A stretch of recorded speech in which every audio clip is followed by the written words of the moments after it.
სალამი მოგესალმებით, ვაგრძელებთ ჯონ მაკარტურის საუბრების ქართულ ენაზე ატვირთვას, ეს არის ბიბლიური კითხვები და პასუხები. შემდეგი განყოფილება ჩვენ დავამთავრეთ 36-ი, გადავედით 37-ზე, ჩაწერილი 1999 წლის 12 მარტს. ეს არის ბიბლიური კითხვები და პასუხები, რომელიც ჯონ მაკარტურმა ჩაწერა ლოს-ანჯელესში, კალიფორნიის შტატში, თავის მადლის სათემოს ეკლესიაში. ამ განყოფილებას ბატონი ჯონი იწყებს შესავლით და რამოდენიმე კითხვას, რომელიც აქტუალურია, თვითონ აჟღერებს, რომელიც მას შეხვდა და რომელიც მუსირებს საზოგადოებაში და ევანგელისტურ წრეებში. აი ესეთ შესავალს აკეთებს. მე ესე დავასათაურე რა სიტყვით იმაზე, რომ იესო ქრისტეს არ უთქვიაო მეორედ მოვალო. კიდევ რამოდენიმე კითხვა იქნება გაშუქებული და შემდეგ უშუალოდ ადამიანების კითხვა-პასუხებზე გადავა ჯონი.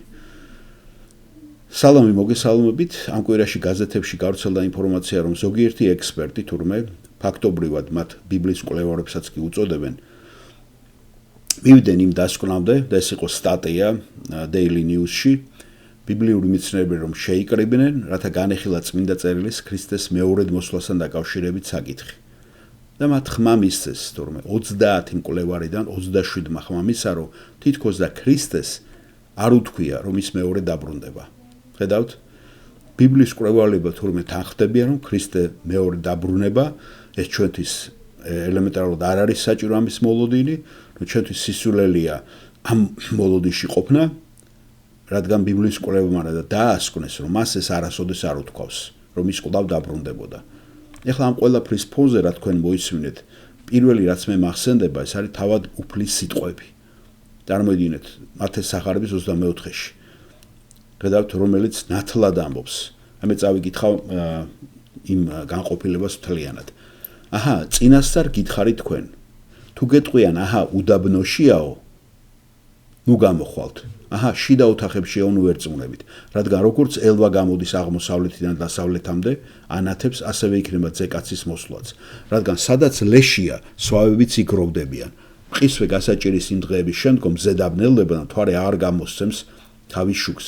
ვარსკვლავები ჩამოცვიდებიან ციდან და ციური ძალები შეირყევიან. მაშინ გამოჩნდება ძეკაცისა ნიშანი ზეცაში და მაშინ მოყვება მოთქმას დედამიწის ყველა ტომი და იხილავენ ძეკაცისა ცის ღრუბლებზე მომავალს, დიადი ძალითა და დიდებით. იგი წარმოგზავნეს თავის ანგელოზებს დიდხმიანი საყვირით და შეკრებენ მის რჩეულებს 4-ვე ქართაგან, ცის ერთი კიდიდან მეორე კიდემდე. ლეღვისაგან ისწავლეთ იგავი, როცა მისი რტოები რბილდება და ფოთლებს გამოიტანს. იცით რომ ახლოა ზაფხული. ასევე როცა ყოველივე ამას იხილავთ, იცოდეთ რომ ახლოა კარზე მომდგარი. ჭეშმარიტად გეუბნები თქვენ, არ გადავა ეს თაობა, ვიდრე ყოველივე ეს არ მოხდება. ცადა დედამიწა გადავლენ, ჩემი სიტყვები კი არ გადავლენ. მაგრამ იმ დღეზე და ჟამზე არავინ იცის, არც ზეციურმა ანგელოზემ, არც ძემ, არამედ მხოლოდ მამამ.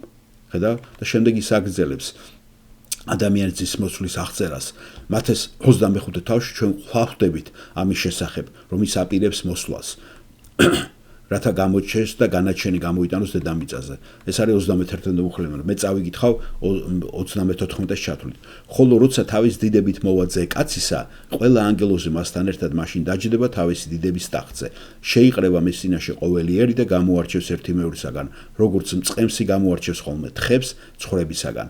დააყენებს ცხვრებს თავის მარჯვნივ, თხებს კი თავის მარცხნივ. მაშინ ეტყვის მეფე მარჯვნივ მდგომთ. მოდით, მამაჩემის მიერ კურთხეულნო, დაიმკვიდრეთ წუთისოფლის დასაბამიდან თქვენთვის გამზადებული სამეფო. ხედავთ? ეხლა როგორ შეუძლია 30 ესე ეგრეთ წოდებულ 30-დან 27-ს ბიბლიურ მკვლევარმა ხომ ხმა მისცეს, რომ ეს არ არის ბიბლიაში.